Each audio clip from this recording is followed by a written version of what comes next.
घटना बा पियाबा ढोरी चटना बा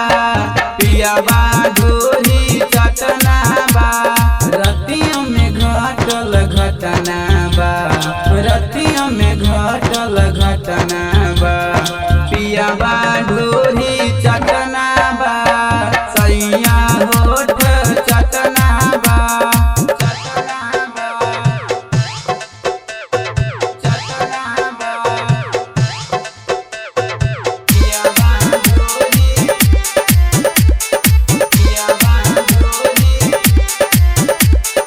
म्यूजिक डायरेक्टर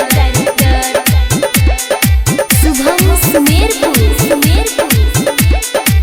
चल गईल सब छोड़ के अकेले विपत हमारा कपारे बा तनको बुझाला ना भतरा के हमारा दुख तो बरिया रे बा दुख तो बरिया रे बा चल गईल सब छोड़ के अकेले विपत हमारा कपारे बा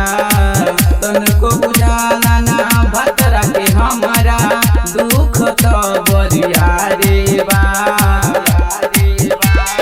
करे वाला बड़ दुर्घटना बा करे वाला बड़ दुर्घटना बा पियाबा ढोरी चटना बा पियाबा ढोरी चटना बा पियाबा ढोरी चटना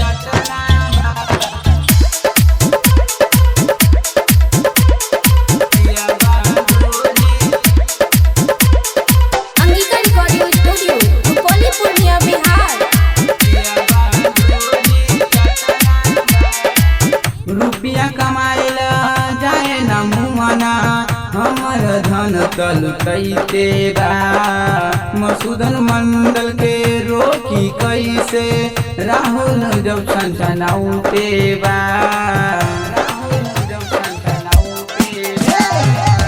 रुपया कमाइल जाए न मुमना हमर धन तल कैते बा मसूदन मंडल के रोकी कैसे राहुल जब छनछनाउते बा लागत गोदाम हमर बटना